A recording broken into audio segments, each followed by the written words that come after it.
This episode contains graphic content that may not be suitable for all ages. Listener discretion is advised. If you or someone you know is struggling or in crisis, help is available. Call or text 988 or chat with someone at 988lifeline.org. Those outside of the US, reach out to someone at your local crisis center or hotline. Please do not suffer in silence.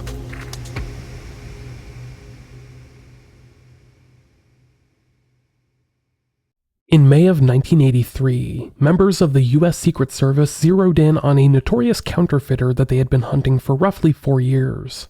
Nicknamed the Mall Passer, this counterfeiter had been printing and distributing his own $20 bills since the latter half of 1979, distributing the bills slowly throughout shopping malls in the continental United States. Since the bills had only ever popped up a handful at a time, authorities believed that the counterfeiter was traveling, using the bills himself one at a time. As detailed in the last episode, federal agents eventually apprehended this man, identifying him as 43-year-old Mike DeBardeleben. A longtime criminal, DeBardeleben had a lengthy rap sheet that included 2 prior stints in prison, one for a parole violation, and a more recent stint for counterfeiting $100 bills. But it also included other arrests for crimes ranging from assault, sexual assault, and auto theft. As investigators set out to learn more about this very unusual man, they first tried to learn how he had carried out his counterfeiting operation. First, they searched his home, where they found plenty of evidence linking him to the counterfeiting scheme. Not only bogus bills in various stages of completion, but many of the supplies needed to print the bills. However, missing from this location was his printing machine, the one needed to actually press the bills. So the Secret Service set out to find it. Following evidence left behind at DeBardeleben's home, investigators discovered a storage locker rented out to him at a facility nearby. Located in nearby Alexandria, Virginia, the locker was actually rented out to one of DeBardeleben's fake identities, which numbered in the dozens. There, they failed to find a printing machine, but they did find a lot of disturbing things.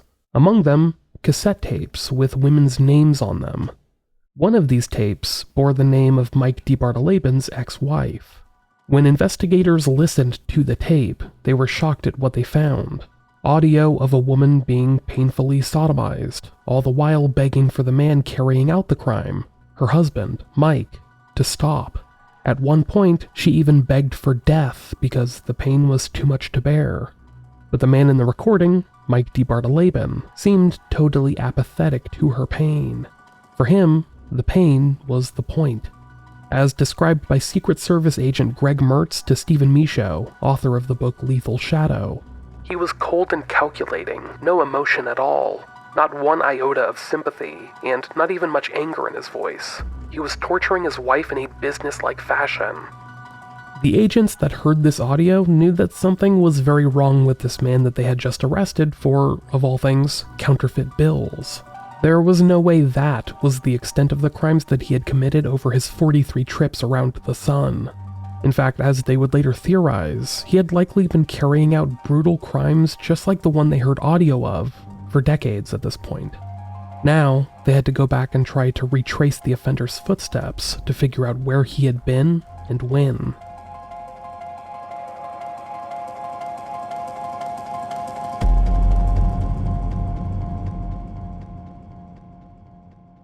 Part 2. Antisocial. James Mitchell DeBardeleben Jr., better known as Mike DeBardeleben Jr., was born on March 20th, 1940 in Little Rock, Arkansas. He was the second of 3 children born to his parents, James Mitchell DeBardeleben Sr., who also went by Mike, and Mary Lou DeBardeleben, formerly Mary Lou Edwards, who many, including her son, would end up referring to as Mo. Mike was preceded by a sister, Michael Linda, who went by Linda, born in October of 1938, and was followed by a younger brother, Ralph, who was born in December of 1941. Their parents, Mike Sr. and Mo, had both originally come from Texas, but had settled in Little Rock before their births. However, just days before the birth of their youngest child, Ralph, in December of 1941, the U.S. entered World War II following Japan's attack on Pearl Harbor. As a result, Mike Sr. commissioned into the Army, becoming a lieutenant, and was stationed in Washington, D.C. throughout the entirety of World War II. His family followed. Here, Mike Jr. and his siblings would spend some of their formative years, learning how to walk and talk in the nation's capital. At some point in this maelstrom, Mike Jr. had nasal surgery to correct a health problem, resulting in an irregularity at the bridge of his nose, something that years later would become an important physical characteristic. At the end of the biggest armed conflict the world had ever seen, the DeBardeleben family began to travel around a little bit, living out the military family stereotype in the years to come. In 1945, following the end of the war, the DeBardeleben family relocated to Austin, Texas to stay with family while Mike Sr. deployed to the South Pacific for the better part of a year. In 1949, reunited, they would then move out to Kentucky for a spell, before relocating overseas to Frankfurt, Germany. A year later, in 1950, Mike Sr. would get promoted to lieutenant colonel and was relocated yet again to The Hague in the Netherlands, where he worked as a military advisor for the U.S. Embassy. He would spend 2 years there before finally retiring from the military in 1953, more than a decade after commissioning. After this, he took a federal civil service job in Albany, New York, with the DeBardeleben family relocating again back to the States.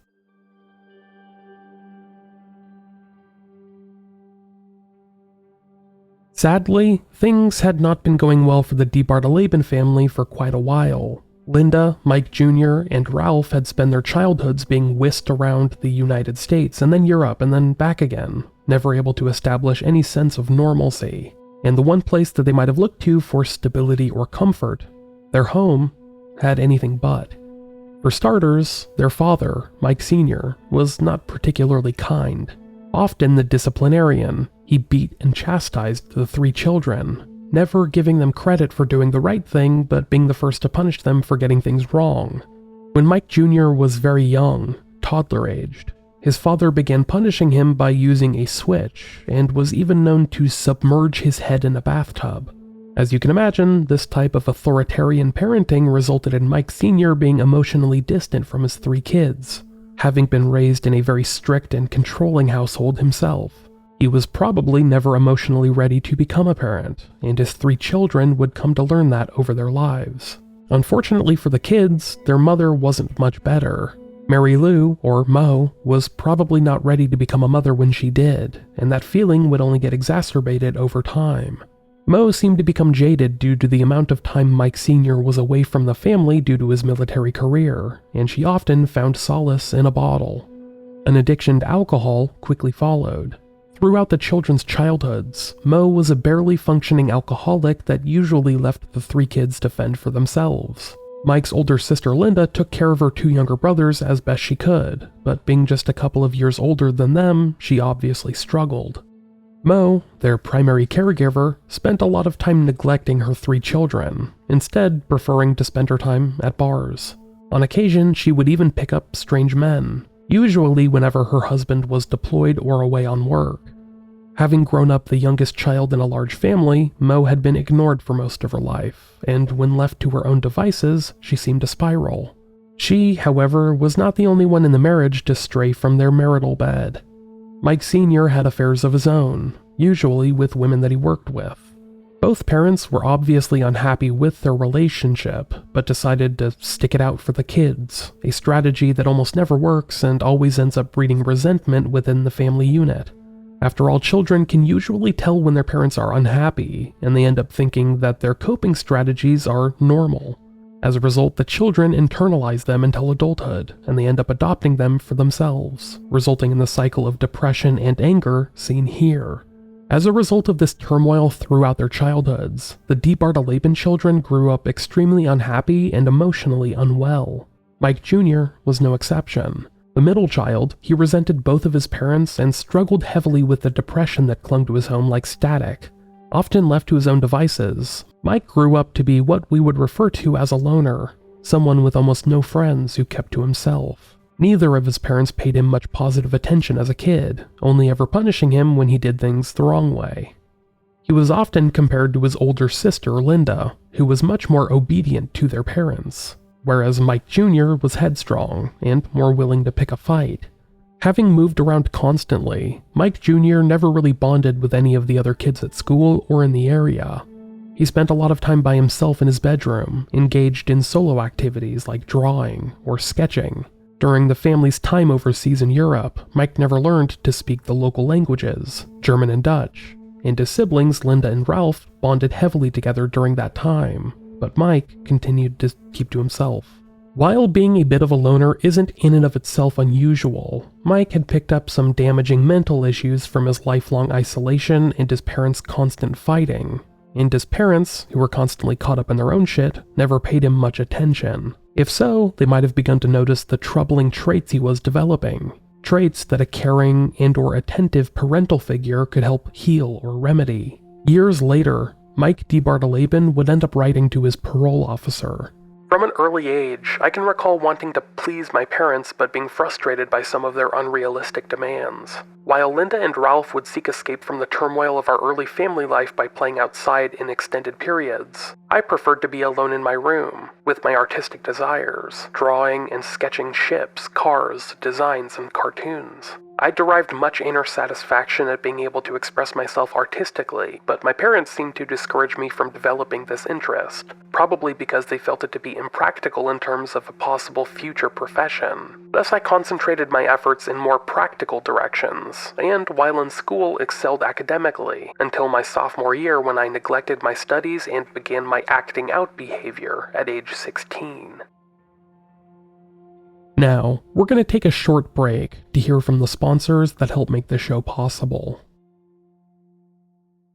Mike DeBardeleben Jr. spent his teenage years living in Albany, New York, and throughout this time, his behavior took a turn for the worse.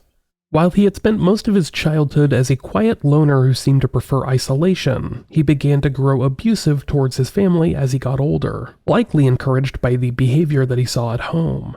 Between his father, who physically beat him and offered little to no affection, and his mother, who neglected him and regularly indulged in her vices, alcohol and sex, Mike had seemingly no good examples to look up to. As he got older and grew into a strong frame, his parents began to fear him. He got into regular fights at school, losing many, but this just perpetuated his aggressive nature, making him more prone to lash out at the slightest provocation. Despite being a good student up until high school, carrying a B or even A average, his deteriorating personality began to drag down his GPA. Then, the real trouble started.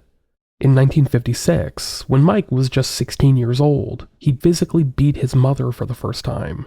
He would continue to exhibit aggressive and violent behavior toward her in the years to come, eventually getting him kicked out of the home for a time. Later that year, in September, Mike purchased 2 handguns and some ammunition alongside a friend of his.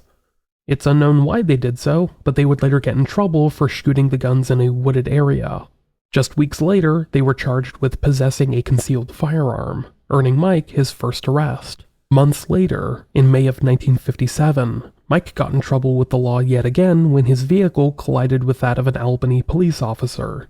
It's unknown if the collision was intentional or accidental, but regardless, Mike was later charged with reckless driving. At around the same time, Mike was expelled from Peters Schuyler High School, continuing a blazing downward trajectory that seemed to have no bottom. At this point, his parents had finally had enough and helped orchestrate a deal with local officials that would keep Mike out of prison on the reckless driving charge. In exchange, because of his expulsion from high school, Mike would enlist in the military. Given a choice of branches, Mike chose the Air Force. His parents hoped that this would help straighten him out.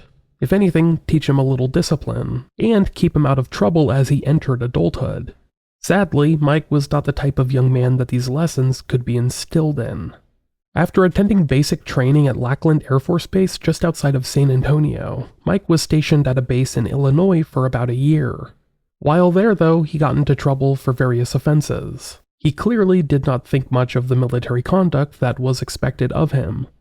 Between March and June of 1958, Mike would get several marks on his record, which ultimately resulted in him being sent to a military psychiatrist, who reported, per the book Beyond Cruel, that he was a verbose young man of superior intelligence who gave an extensive history of repetitive acts of an egocentric and antisocial nature dating back several years. He has developed a maladjustment principling in terms of character and behavior in which he approached interpersonal relationships with a self-centered, suspicious attitude that leaves little room for the consideration of others, for pangs of conscience, or for profit from his mistakes. His character and behavior disorder makes the prognosis for sustained satisfactory military service extremely guarded.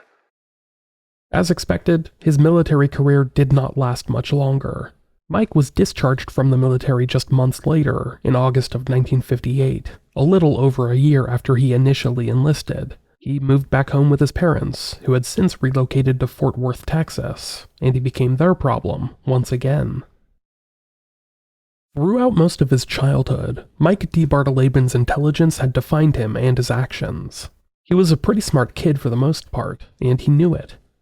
For that reason, he never had to work very hard for his good grades, and he seemed to be pretty decent at most things that he put his mind toward.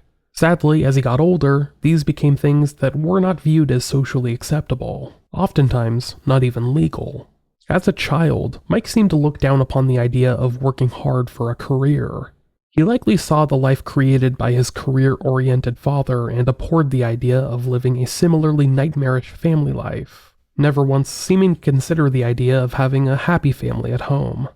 The notion of avoiding a 9-to-5 never seemed to leave his mind, even after becoming an adult, when many of us begin to think about what we want to do for a living, how to make the rest of our lives bearable. Instead, Mike seemed to focus on temporary joy, and focus on obtaining money through any means possible. After being other than honorably discharged from the Air Force, Mike moved back in with his parents and began working some dead-end jobs. Gigs where he could make some pocket change, but had no career ambitions. His relationship with his parents was just as toxic as ever, but as they got older and he entered maturity, he became a domineering presence around their home. They seemed to walk on eggshells around him, seeming to hope that he would eventually just kick himself out. Mike enrolled back in high school for a spell, hoping to earn his degree, but it quickly became clear that this was more of a formality to him than anything. He seemed to have little respect for institutions even at this point, so the idea of him working hard to earn a degree seems laughable in retrospect. Just a couple of months after enrolling at high school at the age of 19, Mike was expelled yet again. Later that year, in October of 1959, Mike attempted to rob a gas station in Fort Worth alongside an accomplice of his, 17-year-old Wayne Norris. The Fort Worth Star-Telegram reported that the attendant, Henry Swearingen, who had been robbed 3 times before, told police he knew what was coming and started to take his money out of his pants pocket.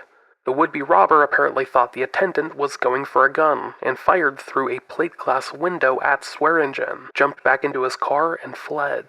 Pieces of the bullet pierced Swearingen's jacket, but he was uninjured.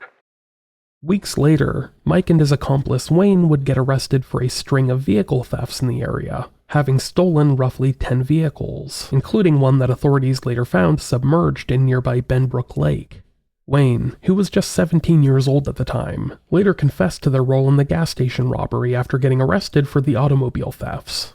For their involvement, the two were released from county jail after posting a $2,000 bond, or rather their parents had, and Mike was later sentenced to 5 years probation for this offense. At around the same time that Mike was getting into trouble in Texas, he began what would become a string of romantic relationships with young women, all of which were destined for either failure or tragedy. In August of 1959, just a couple of months before his arrest for auto theft, Mike married a teenager from the Fort Worth area. Their marriage, if you can even call it that, lasted all of a few weeks. She would later give birth to a stillborn child later that year. At that point, Mike had already started seeing another 17-year-old named Viola, who he quickly married and conceived a child with by the following spring. They had a daughter together in December of 1960, but Mike had lost interest in his wife shortly after marriage. She recalled him being disinterested in her throughout their relationship. It was as if the pursuit of the girl was all that he seemed to care for. Once he had her, he just didn't care. Before long, she moved back in with her parents, and they soon divorced. But not before conceiving another child together, another baby girl. Mike had no interest in taking care of his kids, and the mother could not afford to raise 2 children on her own, so the second child was given up for adoption. Shortly after this, tragedy struck the DeBardeleben family. In August of 1961, the baby of the family, Mike's younger brother, Ralph, committed suicide, as reported by the Fort Worth Star-Telegram. Specialist 4C Ralph H. DeBardeleben, 20, son of Mr. and Mrs. J.M. DeBardeleben of 3920 West Spungen, was found dead in a car at Hildring and Southwest Loop at 11:40 a.m. Saturday. Windows of the car were closed and a vacuum sweeper hose ran from the exhaust through the car's trunk to the back seat. Patrolman D.N. Bliss reported the car's radio was playing and that all the doors were locked from the inside. The motor apparently became overheated and stalled.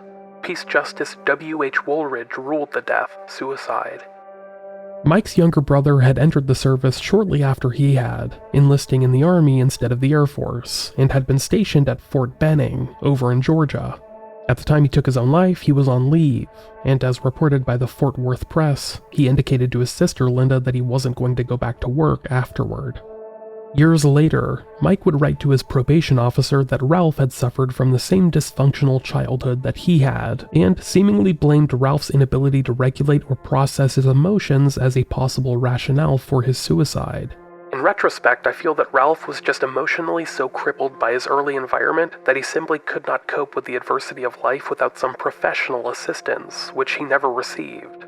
At the time, none of us were knowledgeable or perceptive enough to recognize his need for support until it was too late. More after the break. Now in his 20s, Mike DeBardeleben was struggling to find a path in life.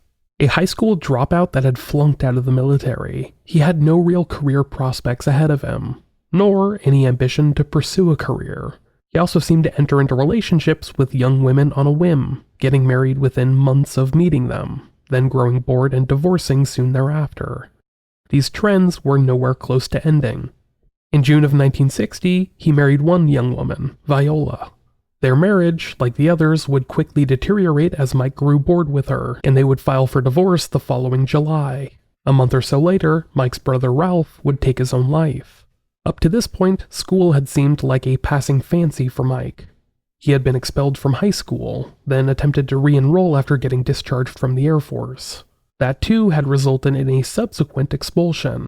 Eventually, Mike was able to obtain waivers to attend a couple of universities. First, North Texas State University and then Texas Christian University, but both attempts went nowhere. No degrees were obtained, and Mike presumably learned very little during his time at both schools. At around this point, Mike's probation was revoked. He was sent to the Texas State Prison in Huntsville, where he spent 8 months behind bars. Afterward, he returned to the only place that would still have him, his parents' home in Fort Worth. As they had beforehand, Mike Sr. and Mo walked on eggshells around their only remaining son, with his behavior even more temperamental than before. He lashed out at them whenever he felt upset or agitated, and he wasn't limited to just simple words. He wasn't afraid of lashing out physically at his parents, but especially at his mother, who remained the primary target of his ire. Here, at his parents' home, Mike continued to descend further into his weird isolation, purchasing a projector that he used to constantly screen pornographic movies in his bedroom. Mike Sr. and Mo were both nearing retirement age, and likely grieving the loss of their youngest child, Ralph, so they turned a blind eye to Mike Jr.'s problematic behavior and likely hoped that he would turn things around at some point. Eventually, Mike's father would relocate the family to Arlington, Virginia after getting a promotion at work.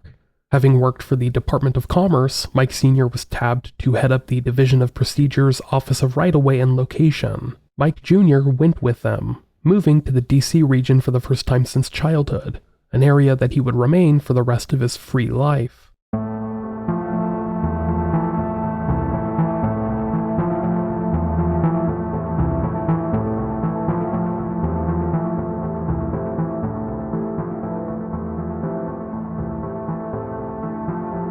Mike DeBardeleben had been suffering from some minor health concerns throughout his life, including the nasal issue that I mentioned earlier in the episode, which corrective surgery had repaired as a kid, resulting in the noticeable bridge in his nose. Now an adult, however, Mike's issues became more prominent and debilitating. This included mononucleosis, hepatitis, prostatitis, and colitis. As noted by author Stephen Michaud, these issues would begin to take a toll on Mike's physical appearance. Once a strapping young man, Mike began to look sickly, becoming thinner and more gaunt-looking. He was also in constant pain, which his frequent use of drugs didn't always help. This included not only over-the-counter pharmaceuticals such as codeine, but also harder drugs like methadone, which Mike grew addicted to for a time. He never consumed alcohol that much, likely due to his mother's issues with it, but would end up making his own homemade substances, and even indulged in illicit drugs like marijuana, speed, and coke. Now living in the DC region with his parents, Mike would begin to seek treatment for his various ailments at clinics and hospitals in the area. But even as he sought help for his physical health, his mental health became more of a prominent issue in not only his life, but his parents'.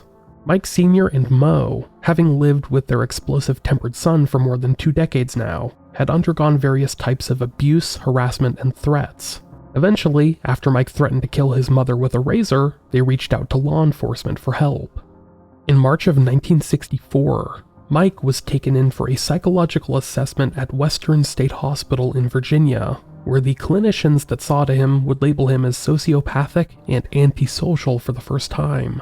Many of us, especially those with an interest in true crime, are more than familiar with the term sociopath, but antisocial is a word that implies much more than its name would suggest. When a lot of us hear antisocial, we may think of someone that prefers to just stay indoors, or maybe doesn't like large crowds.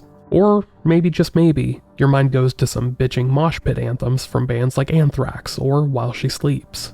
However, antisocial is a psychological term that implies quite a bit more than that, and is often used only in extreme circumstances. At the time of Mike's diagnosis, antisocial personality disorder was not yet quite a thing, but antisocial was a term used to clinically describe tendencies that would later be added to the DSM-2 in 1968, just a few years later. In summary, it was used to describe individuals who were basically unsocialized, in that they were in repeated conflicts with society, were incapable of significant loyalty, were irresponsible and/or selfish, were unable to feel guilt or learn from prior experiences, and almost always tended to blame others and rationalize their own failings, which, when looking back on this story, seems incredibly accurate. Because of this, the clinicians at Western State Hospital believed that psychotherapy would not be effective at helping Mike overcome his behavioral issues. Rather, they theorized, prison might be the safest place for him, and for those he knew. That's on the next episode of Unresolved.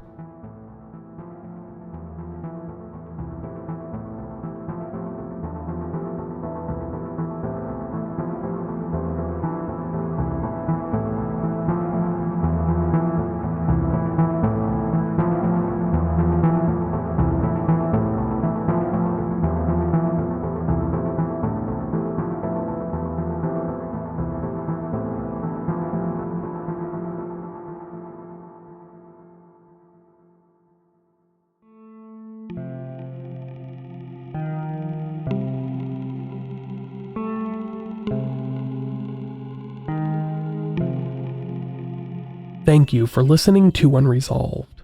I have been your host, Michael Whelan. Like most episodes of Unresolved, this episode was researched, written, and produced by myself. I also put together the music heard throughout the episode, except where noted in the show notes. The producers of this show, the rock stars who support the podcast each month on Patreon, are Roberta Jansen, Sarah Moscaritolo, Brandy Nordine, Jacinta Klass, Alex Kalaragopoulos, Scott Meesey, Ben Crocum, Patrick Loxo, Marion Welsh, Lauren Nicole, Sally Ranford, Riddis Baugh, James Weiss, Stephen Diaz, Derek Smith, Heather Fiddler, Crystal J, and Zach Cass. Thank you all for your continued support. It really does mean the world to me. I would also like to thank the rest of the patrons who support this show each month on Patreon. You can become a producer or a patron by heading to patreon.com/unresolvedpod, where you can get access to our entire archive of bonus episodes, as well as episodes of the Patreon exclusive show, Resolved. There I take a look at solved cases. For everyone else, thanks for listening. Make sure to continue spreading word of the podcast with your friends, family, on social media, or wherever you get a chance. Thanks for those of you who do. And a special thanks to those that are continuing to give the podcast good reviews on Apple Podcast or other streaming platforms. Those really do help out the show, more than you'll ever know. Until next time, I hope you all stay healthy, stay active, and most importantly, stay safe. Talk to you all later.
Oh hey, me again.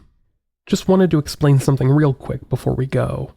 The Antisocial label that Mike was given by some psychological clinicians in Virginia in the mid-1960s is something that would stick with him for the rest of his life. Later, following his arrest for the counterfeiting operation in 1983, he would be observed again by mental health experts who diagnosed him with antisocial personality disorder.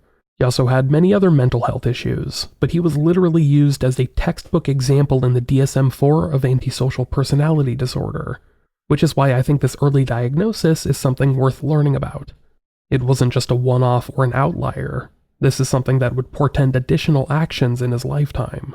And it's something that leads directly into the next episode, when his criminal behavior really starts to take shape.